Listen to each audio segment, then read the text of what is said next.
Hi everyone, I'm here today with a book review for you. Today I want to review The Queen Bee and the Homecoming King by Crista McHugh. Now this is the third book in the Queen Bee trilogy, and the first book is called Confessions of a Queen Bee. The second book is called The Queen Bee Strikes Back. And I gave the first two books in this series both 5 stars and this third book 4 stars. So this series is a YA contemporary series that is about a girl named Lexi or Alexis, depending on who you are, depends on whether you're able to call her which name. And she basically has her own blog of which she uses to expose people if she feels like they have done a bad thing. It might be in school, it might be out of school, it might be related to both, it might be something to do with the teachers. Now, there might be some spoilers in this review for the rest of the series, so I won't be spoiling this third book, but I might accidentally spoil a few things from the first or the second book.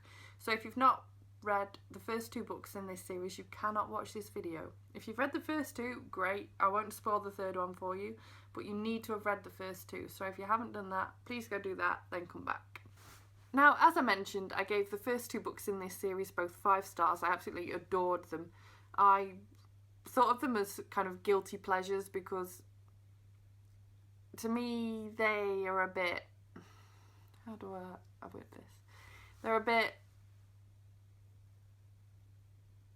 They're just really easy contemporary YA typical fly through kind of books that are set in a high school situation where it might not necessarily be the most interesting of reads some of the time, but all the same, like, it was like just giving my brain some candy or chocolate or something, rather than actually giving my brain like a great big massive meal to work through, basically. That's the best way of me sort of describing this book series to you. But this third book, I didn't fly through quite as easily as the first 2 books, and I think that's more than anything just disappointment on my behalf. I didn't enjoy this book as much as the first 2, sadly.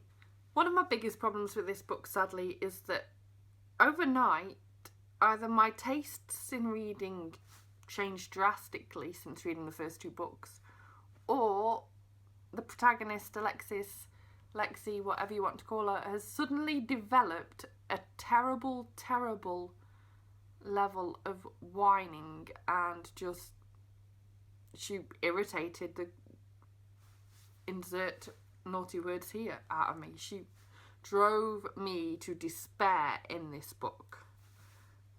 I felt like she'd actually gone backwards in her maturity, so she had stopped being the mature young person that she'd been in the first 2 books, where everything was about just falling in love and about treating everyone else as you would want to be treated, and using her blog and everything and exposing the bad people, to just whining all the time about everything. Whine, whine, whine, whine, whine. Oh, it's so unfair. Whine, whine, whine. Oh no, this. Oh no, that. Whine, whine. Oh my god. Oh. I mean, I don't think it's even necessarily a teen angst thing, because there was teen angst in the first 2 books. You expect it if you're picking up this kind of book. And that's partly why I was so surprised that I even actually liked the first 2 books as much as I did. But the teen angst in those was copable. This book was on another level. Teen angst just doesn't even cover how irritating she was. I believe at times I actually considered just throwing my Kindle out the window. And I understand that when you're in a new relationship, you can doubt the situation, the safeness of the relationship. I get that. It's a natural thing. But to be doubting to the extent that she does when everything tells her that, is it obvious how much this book annoyed me? You're probably wondering how I actually managed to give it 4 stars. I'll get to that. But it was a struggle. I think this book, because I felt a level of loyalty to it, may not have got 4 stars, otherwise it might have got 3. But, oh my god, I don't think I've ever felt that annoyed with a character. I wanted to slap her around the face and go, "Oi, No. He likes you. He's picked you. He's with you. Shut up! So, this book continues on from the second book. And obviously there is an attempted rape scene in the second book. And this gets touched on more in the third book and gets continued on. And actually has a massive impact on a lot of the storyline that happens in this novel.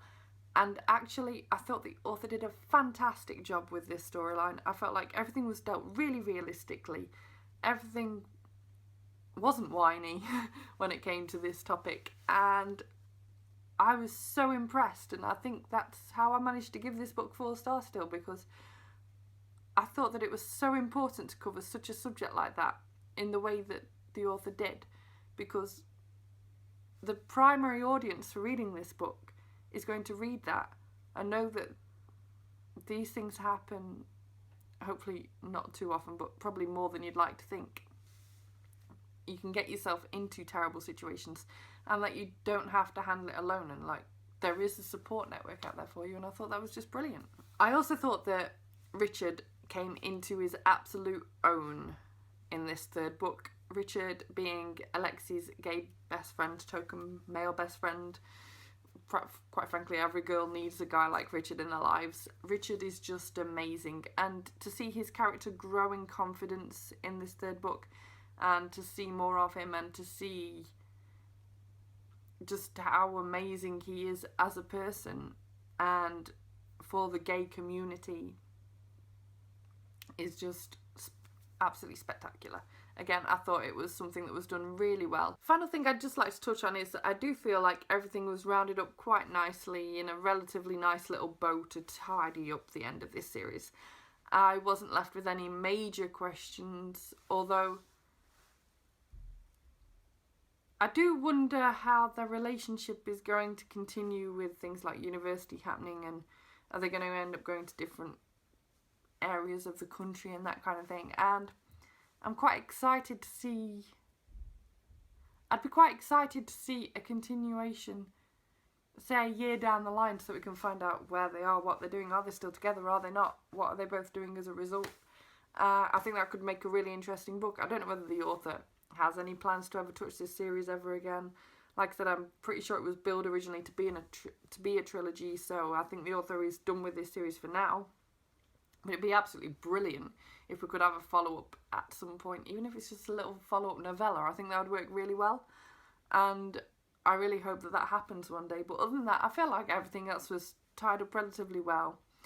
Everyone gets a temporary, at least, and I suppose that's all you need at that age, temporary happily ever after. I mean, relationships that you form at that age are not necessarily going to stick around with you for the rest of your life. So I guess the series ends with a happily ever after for now, and that's all you can ask for in this type of book.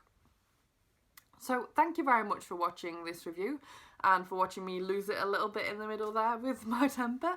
I hope you enjoyed it. Please give it a thumbs up and subscribe if you haven't done already. I do try and do several book reviews a month because I think that it's really important to get book reviews out there on BookTube, so it is somewhere where I focus. So if you enjoy watching book reviews, then, as I said, please subscribe.